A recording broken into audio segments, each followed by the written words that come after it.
আকাশবাণী আগরতলা। স্থানীয় সংবাদ পড়ছি সঞ্জয় কর। ত্রিপুরা মধ্য শিক্ষা পর্ষদ সভাপতি জগদীশ গণচৌধুরী জানিয়েছেন, পর্ষদ পরিচালিত এবছরের মাধ্যমিক এবং উচ্চ মাধ্যমিক পরীক্ষার ফলাফল চলতি মাসের শেষ সপ্তাহে প্রকাশিত হবে। খাতা দেখা ইতিমধ্যে শেষ হয়েছে।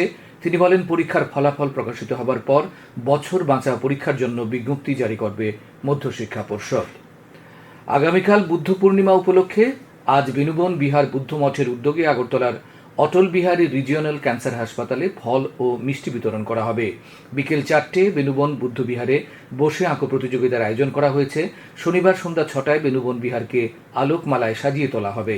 আগামীকাল 2568তম বুদ্ধ জয়ন্তী অর্থাৎ বুদ্ধ পূর্ণিমা উপলক্ষে বেনুবন বিহারের মূল অনুষ্ঠানের আয়োজন করা হয়েছে। অনুষ্ঠানে প্রধান অতিথি হিসেবে উপস্থিত থাকবেন রাজ্যপাল ইন্দ্রসেনা রেড্ডি নাল্লু। সেই সঙ্গে এক আলোচনা সভার আয়োজন করা হয়েছে। এছাড়া রাজ্যের অন্যান্য বুদ্ধ মঠ এবং বুদ্ধ বিহারে বুদ্ধ জয়ন্তী উপলক্ষে বিভিন্ন অনুষ্ঠানের আয়োজন করা হয়েছে। বিদ্যুৎ সরবরাহ বাবদ বাংলাদেশের কাছ থেকে ত্রিপুরা গত 3 মাসেরও বেশি সময়ের পাওনা বকেয়া রয়েছে। এই বকেয়া টাকা মিটিয়ে দেওয়ার জন্য কেন্দ্রীয় সরকারের তরফে বাংলাদেশ সরকারকে অনুরোধ করা হয়েছে।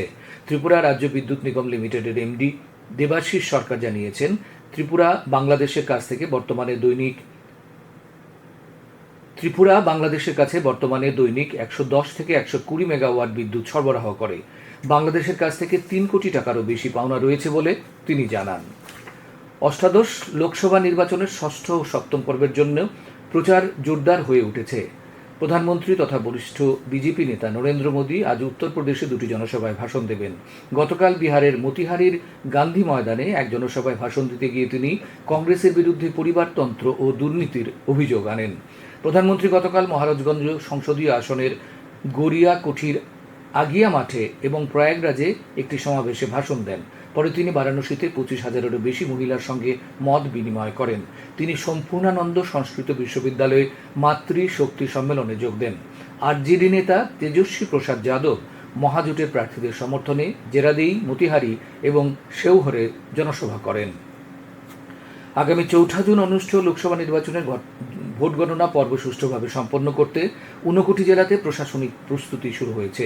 গতকাল ঊনকোটি জেলার কুমারঘাটের পঞ্চায়েতিরাজ ট্রেনিং ইনস্টিটিউটে গণনা কর্মীদের প্রথম পর্যায়ে প্রশিক্ষণ অনুষ্ঠিত হয়। উপস্থিত ছিলেন ঊনকোটি জেলার অতিরিক্ত জেলাশাসক দশরথ দেববর্মা, পূর্ব ত্রিপুরা সংসদীয় আসনের সহকারী রিটার্নিং অফিসার তথা কুমারঘাটের মহকুমা শাসক NS চাকমা প্রমুখ। ন্যাশনাল স্কুল অব ড্রামার উদ্যোগে ধর্মনগরে গতকাল থেকে শুরু হলো 20 দিনের গ্রীষ্মকালীন নাট্য কর্মশালা। ধর্মনগর সরকারি বালিকা বিদ্যালয়ের অডিটোরিয়ামে এই নাট্য কর্মশালার উদ্বোধন করেন উত্তর জেলার অবসরপ্রাপ্ত শিক্ষাধিকারিক রিপন চক্রবর্তী। অনুষ্ঠানে উপস্থিত ছিলেন নাট্য ব্যক্তিত্ব স্বরূপ ঘোষ এবং রঞ্জিতপুর কায়স্থ প্রমুখ। 20 দিনের এই কর্মশালায় প্রশিক্ষক হিসেবে এসেছেন দিল্লির রজনীশ বিষ্ট, মণিপুর থেকে হিরম রবীন্দ্র সিং এবং পূজা সেন। গোটা প্রশিক্ষণ শিবিরের কোঅর্ডিনেটর হিসেবে দায়িত্ব রয়েছেন কৌস্তব চক্রবর্তী। নানা কর্মসূচির মধ্য দিয়ে আগামী 25শে মে কাজী নজরুল ইসলামের 125তম জন্মজয়ন্তী পালন করবে নজরুল স্মৃতি মঞ্চ।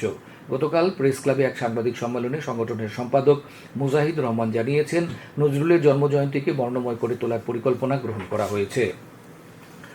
দক্ষিণ জেলার অচল সেচ প্রকল্পগুলো সচল করা এবং সব কৃষি জমিগুলো সেচের আওতায় আনার দাবিসহ কৃষি এবং কৃষকের স্বার্থবাহী নানা দাবিতে গতকাল জলসম্পদ দপ্তরের বিলোনিয়া নির্বাহী বাস্তুকারের কাছে স্মারকলিপি প্রদান করল সারা ভারত কৃষক সভার দক্ষিণ জেলা কমিটি। সংগঠনের জেলা সম্পাদক মিহির পাটারির নেতৃত্বে এক প্রতিনিধি দল মুখ্য বাস্তুকার সহ জলসম্পদ দপ্তরের আধিকারিকদের কাছে কৃষকের স্বার্থবাহী দাবিগুলি তুলে ধরেন।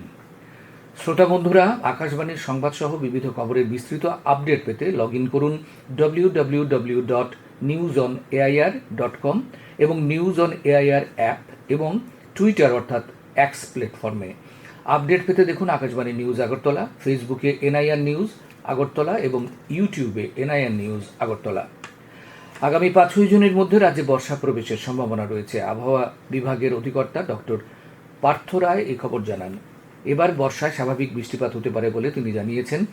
আবহাওয়ার পূর্বাভাস উল্লেখ করে তিনি জানান, আগামী 23শে মে পর্যন্ত রাজ্যের বিভিন্ন স্থানে বিক্ষিপ্তভাবে বজ্র বিদ্যুৎ সহ বৃষ্টিপাতের সম্ভাবনা রয়েছে। আগামী 24 এবং 25শে মে রাজ্যের সব জায়গায় বজ্র বিদ্যুৎ সহ বৃষ্টিপাতের পাশাপাশি 30 থেকে 40 কিলোমিটার বেগে ঝড়ো হাওয়া বয়ে যাওয়ার সম্ভাবনা রয়েছে।